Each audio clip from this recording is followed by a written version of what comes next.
Hello दोस्तों, नमस्कार। मैं प्रिंस और आप देख रहे हैं स्कोर मोर।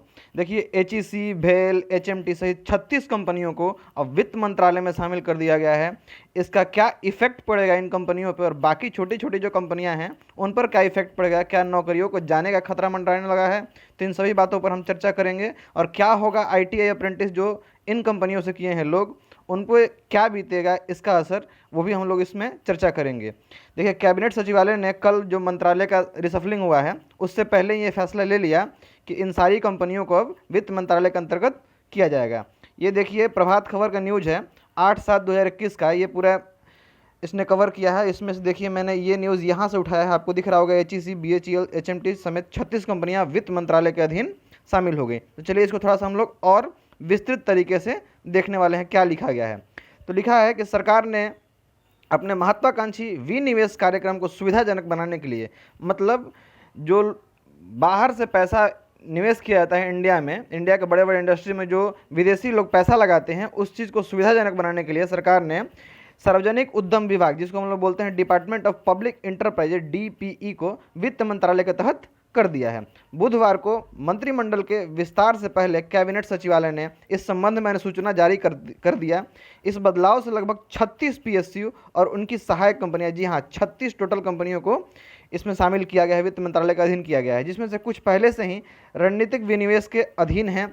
इन 36 कंपनियों में कौन कौन शामिल है उसका नाम मैं एक बार आपको बता दूं, ध्यान से सुनिएगा, कहीं आपने भी इससे अप्रेंटिस वगैरह किया होगा तो उसका नाम आपको ध्यान रखना चाहिए। हैवी इंजीनियरिंग कॉरपोरेशन लिमिटेड, जिसको बोलते हैं HEC, mining and allied machinery corporation limited, engineering projects India limited, फिर आगे है भारत हैवी इलेक्ट्रिकल्स लिमिटेड, जिसको बीईएचएल बोलते हैं, HMT bearing limited, scooters India limited, Andrew Yule and company limited, साथ साथ भारत ऑप्थेल्मिक ग्लास लिमिटेड आदि कंपनियां शामिल हैं।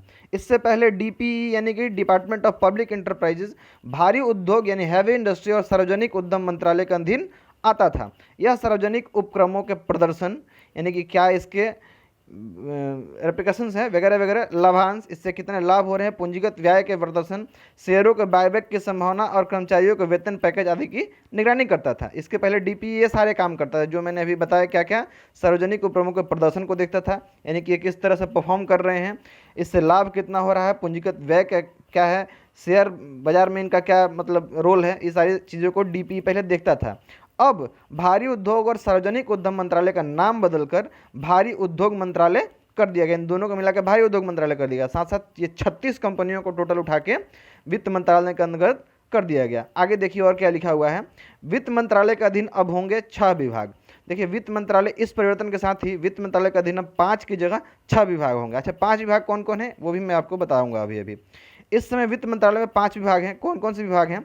तो आर्थिक मामलों का विभाग, राजस्व विभाग, व्यय विभाग, वित्तीय सेवा विभाग और निवेश तथा सार्वजनिक संपत्ति प्रबंधन विभाग, इसको दीपम बोलते हैं शॉर्ट में, ये सारे विभाग हैं। और उसके साथ ये एक और विभाग जोड़ दिया गया। ये परिवर्तन इसलिए किए जा रहे हैं क्योंकि सरकार रणनीतिक क्षेत्रों का सार्वजनिक उपक्रमों में न्यूनतम हिस्सेदारी बनाए रखना चाहती है। यानी कि शेयर मार्केट में यदि कोई कंपनी लिस्टेड है, उसमें यदि सरकार का 51% हिस्सेदारी नहीं रहता है तो उसको मान लिया जाता है कि ये कंपनी जो है वो निजी क्षेत्र की कंपनी हो गई, ये सार्वजनिक कंपनी नहीं रही। लेकिन सरकार चाहती है कि सार्वजनिक उपक्रमों में न्यूनतम हिस्सेदारी हम बनाए रखें और बाकी बचे सरकारी संस्थाओं का निजीकरण कर दें। और इनके अलावा जो सरकारी संस्थाएं बच रही हैं, जितने का नाम हमने लिया और जो इसमें शामिल हो रही हैं, उसके अलावा जो कंपनियां बच रही हैं उनको निजीकरण करने का सरकार का पूरा मनसा हो चुका है। या फिर उनको निजीकरण कर दिया जाएगा, या फिर किसी कंपनी में मिला दिया जाएगा, या फिर उसको बंद कर दिया जाएगा। जी हाँ, उसको बंद किया जा सकता है। तो जो भी छोटे छोटे उद्योग धंधे हैं, जो छोटे छोटे मतलब कंपनियां हैं, उनको बंद करने का ही प्रस्ताव सामने आपको दिख रहा है। तो इस तरह का फैसला कैबिनेट सचिवालय का जो मीटिंग था उसमें लिया गया।